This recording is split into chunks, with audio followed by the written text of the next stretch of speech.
The question right now for business and investors is how to interpret Donald Trump's tariffs and therefore their impact on the markets. Already, as you've heard there, even before most tariffs have been kicking in, the markets have been rocked by suggestions of an American economic slowdown, which is not denied by Trump himself. But is it time to simply head for the hills? Well, Brigette Leckie is Chief Economist at Koda Capital and joins me now. Brigette, you've been thinking about this, haven't you? Because there's a lot of different ways this could go, which will infect investors dramatically. I mean, on one sense, if Trump gets this right, he may also be right that really this could be one of the greatest eras of prosperity for America. How do you read that? Absolutely, Ross. In terms of in my 30 years, I've never seen an environment where everything globally could go really, really right or could go really, really wrong. In other words, the tail risks are ginormous. So for an investor, therefore, where there's that uncertainty as whether you're going to get it right or wrong, you know, they're big bets to be making. Doesn't matter whether you're a portfolio investor, private investor, whether you're a business, you've got to make a line call on this. So how do you work out that line call? Is it a case of heading for the hills and sitting in cash, or is it a case of trying to really pick your way through this? Okay, so sitting in cash comes at a price, as we all know.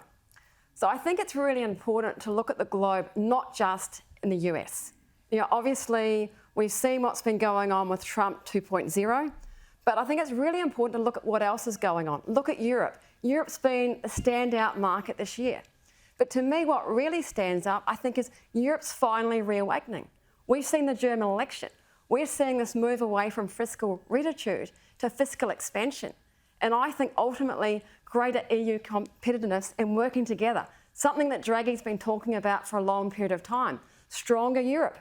So in other words, the more difficult the US gets growth-wise and markets come under pressure company-wise, the likes of Europe actually works together. Europe works well in a crisis. Notwithstanding the tariffs, because the tariffs are deliberately designed to push manufacturing from Europe, from Asia, from China into the United States, to their detriment, surely. 100%. The idea in terms of the Trump policy is this, and that is to wean the US off fiscal-led growth. The consumer has overspent, and that's really come from the government. Looking at government debts and government deficits. They're untenable. You could be talking about Australia here, though, at the same time. No, absolutely not, Ross, because we're talking about government deficits. In other words, you're running in the US fiscal deficits when you've got solid growth of sort of 2.5% to 3%. That's not tenable. Here in Australia, by contrast, our issue is household debt. It's not government debt, it's not fiscal debt. So it's quite a different dynamic. So absolutely, what the US is trying to do, I think, is to do two things. One, to pull that debt and deficit back because it's not tenable. And I think if it wasn't done by the Trump administration, it had to be done by someone.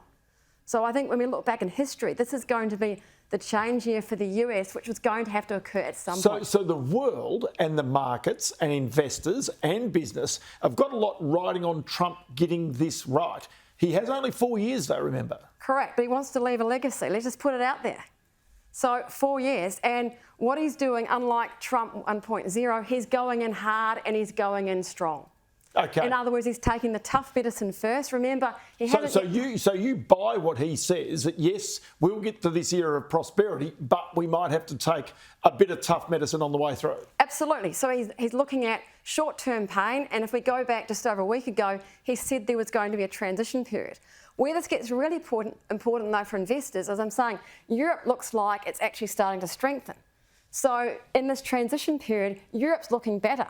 China also has put in place more stimulus. That's helping as well. So this is where you've got to look at the interconnectedness. You can't just look at the US by itself. Okay, so there's one other thing that we have to look at with the US, and that is the US currency. Absolutely. Donald Trump wants it lower. But if I'm talking to a lot of currency analysts here, they're saying the Aussie dollar against the US is heading down to the 50s. It's heading south. It's not heading north. You're saying, though, if Trump gets this really right, the Aussie dollar's got only one way to go, and that's up. Correct. Just look at where we are today, roughly 64 cents. Okay, on a fair value basis, which is just using straight interest rates and commodity prices, it should be around about 68. First point.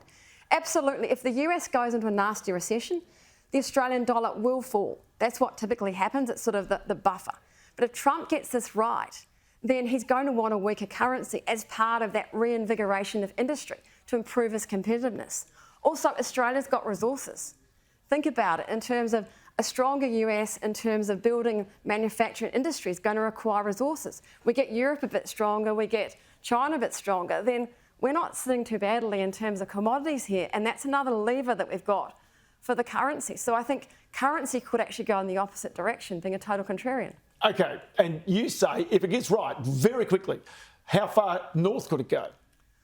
Oh, look, I think 80 cents. It could, parity would be the absolute extreme, but I think that's pushing it. Say 80 cents. Good on you. Brigette Leckie, great to have you in the program today. Many thanks for your time. My pleasure.